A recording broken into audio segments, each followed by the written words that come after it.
Shoigu, les Russes sortent de Kherson. Oui, c'est quand même Ça s'accélère. une étrange coïncidence que sous-chef d'occupation de la région de Kherson soit mort presque au même moment que le retrait soit annoncé. Vous avez évoqué des durs, des ultras derrière Poutine, et ce sous-chef, Kirill Stremousov, c'était un des représentants des ultras. Il était plus va-t-en-guerre que Poutine même. Ouais. Ça semble quand même, peut-être, c'était pas une mort complètement naturelle. Il n'aurait pas accepté ce retrait de Kherson. Bien sûr, pour la Russie, c'est une défaite. Par exemple, ils ont installé partout des gros panneaux. La Russie et Kherson sont à jamais ensemble. Déjà, la région de Kherson, officiellement, d'après la Russie, c'est une région russe et il y a ce retrait. Il y a des manuels scolaires russes qui ont déjà été livrés à Kherson, qui sont en train d'être évacués aussi. D'ailleurs, après, on peut spéculer que peut-être ils restent dans les tranchées, ils préparent des pièges aux Ukrainiens, mais quand même, c'est une faiblesse, c'est sûr. Quand vous parlez de Stremousov, là, qui est mort, vous dites qu'il était encore plus royaliste que le roi, en gros. Il n'aurait jamais accepté de sortir, c'est peut-être pas une mort naturelle. Vous voulez dire que ça pourrait être les Russes qui l'auraient tué? Oui, bien sûr, je ne veux pas paraître que je soutiens des théories de complot, mais ce monsieur, il était, il n'y a pas de mot poli pour décrire ce qu'il racontait, que c'était la guerre contre tout l'Occident dépravé, les homosexuels. Il a prononcé un discours devant des étudiants à Kherson, en parlant de tout ça. Et il était même plus fort que Poutine, mais jusqu'à à point d'être ridicule quand même. Une fois, Pardon, il était ukrainien ou russe, cet homme? euh, il était peut-être d'origine russe, j'ignore, mais son nom de famille, ça sonne russe, mais tout est mélangé. Il a participé aux élections à Kherson, ukrainien. À l'époque, il a gagné quelque chose de 2%. Et donc pour lui, cette collaboration avec des autorités d'occupation, c'était une opportunité parfaite pour finalement accéder au pouvoir. Mais il était excessif même pour les Russes, et puis il se plantait pas mal. Une fois, il prononçait un discours genre la Russie est pour toujours à Kherson, mais lui-même, il était à Voronezh déjà. Non, mais voilà, on en parlait tout à l'heure, effectivement. Il avait déjà quitté Kherson, et c'était déjà le cas. Je voudrais qu'on écoute le gouverneur en chef, pardon, c'était son N+1, si j'ose dire, qui a... Non, on ne l'a pas encore. On va le caler, vous allez pouvoir l'écouter, qui nous a confirmé effectivement que cet homme était mort. Il y a quand même... Oui, allez-y. Je voulais juste ajouter aussi pourquoi, quels arguments peuvent aussi servir à une hypothèse de l'intervention russe dans cette mort. On sait déjà qu'il y avait le cas quand il y avait les activistes très connus et très populaires, même en Russie et dans les régions rebelles, soi-disant en Ukraine, comme par exemple Igor Girkin, Strelkov, qui a commencé en 2014 le séparatisme au Donbass. C'est un ancien officier de FSB qui était envoyé dans cette région pour commencer cette séparatisme. Et au moment quand en fait il y a eu un conflit avec le commandement russe, et après il est devenu d'opposition au Poutine. Donc une personne comme Stremousov, il aurait pu aussi jouer ce rôle qui maintenant est très dangereux pour la Russie, parce que s'il recule, s'il déménage en Russie, quel sera son rôle? Il va juste dénoncer cette défaite, il va raconter pourquoi, quelles étaient les raisons de cette défaite, et bien sûr il ne va pas accuser lui-même, il va accuser plutôt le commandement russe, et même peut-être aussi le Kremlin, comme Igor Girkin a fait contre Poutine, parce que Igor Girkin est devenu vraiment opposant directement à Poutine en Russie. Son rôle était très important dans les milieux ultranationalistes russes qui soutenaient cette guerre. Olivier Weber, il pouvait devenir gênant pour Poutine lui-même, en fait, cet homme-là? Vous êtes d'accord?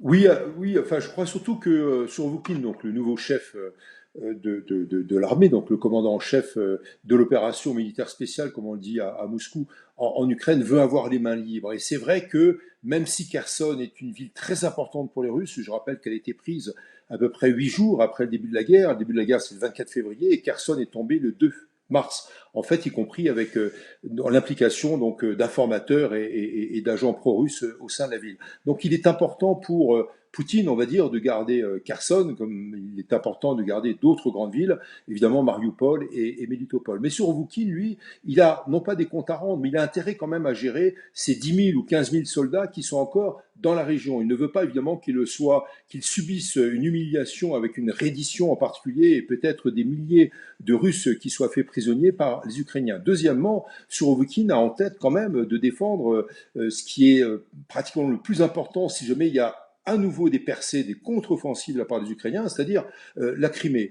Et puis, troisièmement, c'est vrai que c'est assez étrange avec cette mort de Kirill Stremousov, donc le numéro 2 de l'administration pro-russe à Kherson, parce que ce sont des agences russes qui ont annoncé sa mort dans quoi? Dans un accident de voiture. Reste à vérifier s'il y a bien un accident de voiture, mais en tout cas que les Russes annoncent qu'il soit mort non pas d'un attentat mais d'un accident de voiture, relève quand même quelque part, non pas du complot comme disait Anastasia, mais d'une coïncidence extraordinaire. Donc je pense effectivement qu'il gênait quelque part une partie du pouvoir russe et surtout de l'état-major russe, donc qui est en train de créer des lignes de défense. Il y en a 3. Il y en a une sur Kherson, une autre sur Mariupol et la troisième dans le Donbass. C'est depuis septembre-octobre que ces lignes de tranchées sont construites, à grands frais d'ailleurs par les Russes. Et cela veut dire qu'ils sont à 30, 40, 60 km de la ligne de front pour pouvoir prévenir une éventuelle percée, mais surtout pour se mettre à l'abri des nouveaux instruments d'artillerie, des nouveaux HIMARS qui sont envoyés donc par les États occidentaux et donnés à l'Ukraine.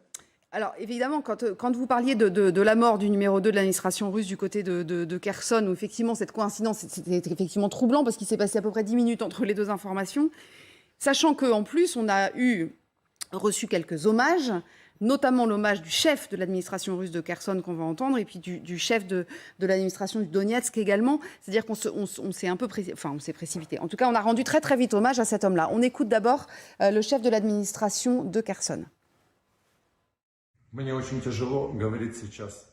C'est très difficile pour moi de vous dire ce qui s'est passé aujourd'hui. Kirill Stremousov est mort. Il est mort dans l'oblast de Kherson, en conduisant sa voiture avec laquelle il a eu un accident. Kirill était l'un des plus brillants, qui savait parler et connaissait la vraie valeur des gens. Il savait ce qu'il se passait dans la région. Il s'est engagé très vite dans ce combat. Il n'avait pas d'armes. Il se battait avec ses mots. Il se battait avec ses mots, ça c'est important, on va pouvoir l'évoquer dans une seconde, et notamment avec Bélier Nabli qui nous a rejoint sur ce plateau et que je salue. Je voudrais d'abord qu'on regarde également ce qu'a dit un autre chef d'administration russe, en l'occurrence de la province du Donetsk, il y a quelques instants également. Le voici, il rend hommage à son collègue, si j'ose dire. Est-ce qu'on l'a ? On l'a pas. Ah non, c'est un de ses proches, pardon. Alors je pensais que c'était l'administration du Donetsk. Alors, est-ce qu'on peut la voir ? Voilà. Bon, sinon, on le réévoquera dans une seconde. En tout cas, il y a des réactions, évidemment, pas mal de réactions. On l'a ou pas ? On l'a pas. Alors, on l'a pas. C'est pas grave. On va continuer notre conversation et puis on le verra ensuite. C'est quand même assez impressionnant quand on réécoute ce que dit justement Saldo, là, le chef de l'administration russe de Kherson, Bélier Nabli, c'est que il parlait très bien. En fait, ses armes, c'était ses mots. Cet homme qui est mort n'était pas un militaire, c'était un homme qui s'occupait en fait des civils, le chef de l'administration, et non pas de l'administration militaire, l'administration civile. Et c'est lui, effectivement, qui gérait les civils, qui faisait la propagande beaucoup. Il était énormément sur les réseaux sociaux. Il a encore publié une vidéo ce matin. Enfin, on le voyait beaucoup, cet homme-là.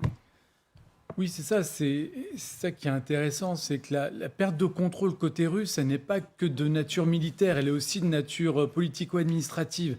Il n'y a plus d'emprise sur le terrain militaire, mais en plus, il commence à avoir un déficit de représentants, de visages, alors même que précisément, c'est l'un des points faibles russes depuis le début, c'est à savoir une capacité de communication soit en décalage, soit déficitaire, notamment par rapport à la puissance de feu, entre guillemets, du président Zelensky.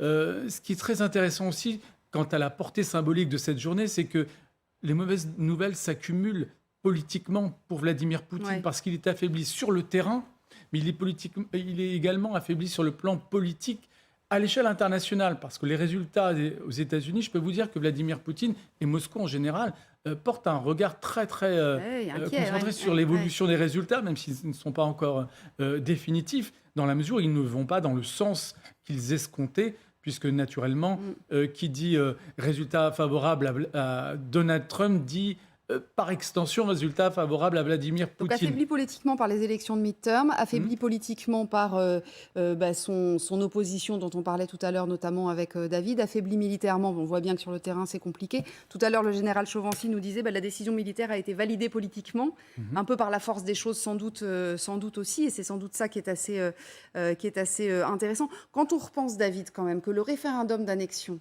de Kherson, qui a donc été reporté maintes et maintes fois, ça a eu lieu quoi? Il y a quoi? C'était en septembre. C'est en septembre qu'on a dit que Vladimir Poutine disait dans ces 4 régions maintenant je suis chez moi. Le premier qui attaquera, il va voir ce qu'il va voir. C'est incroyable quand on y pense. On est début novembre. Mais d'abord, il avait pris un risque parce qu'il a fait un référendum sur des régions annexées dont les frontières n'avaient pas été précisément établies. Donc déjà, ça constitue un problème en soi. Et puis après, il a fait, c'était quand même un cas de figure très particulier. En général, les référendums se font a posteriori d'une guerre.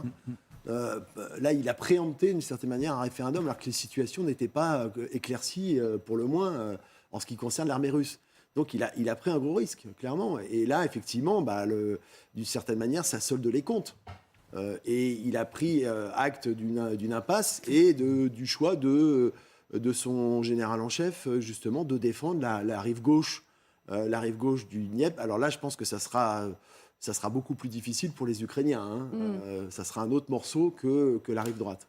Alors, il est pile 17h si vous nous rejoignez sur l'antenne de LCI. On est en direct depuis tout à l'heure sur ces informations qui s'accélèrent, notamment du côté de Kherson. Et au sujet de cette ville, c'est le ministre russe de la Défense qui a pris la parole tout à l'heure à la télévision. Voici ce qu'il a dit.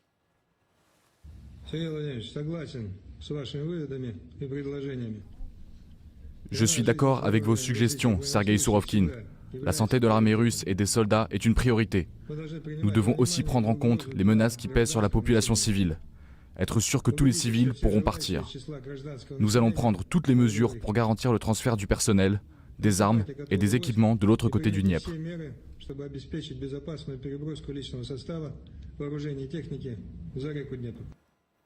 Voilà. Et dans la suite de cette prise de parole, il dit qu'il le fait avec regret. Pardon, je ne veux pas paraître caustique, mais que le gouvernement russe s'inquiète de la santé, je le cite, de la santé et de la sécurité des civils et des militaires, ça nous paraît quand même assez peu crédible quand même, général, compte tenu de tout ce qu'on nous a dit, notamment sur le fonctionnement de l'armée russe.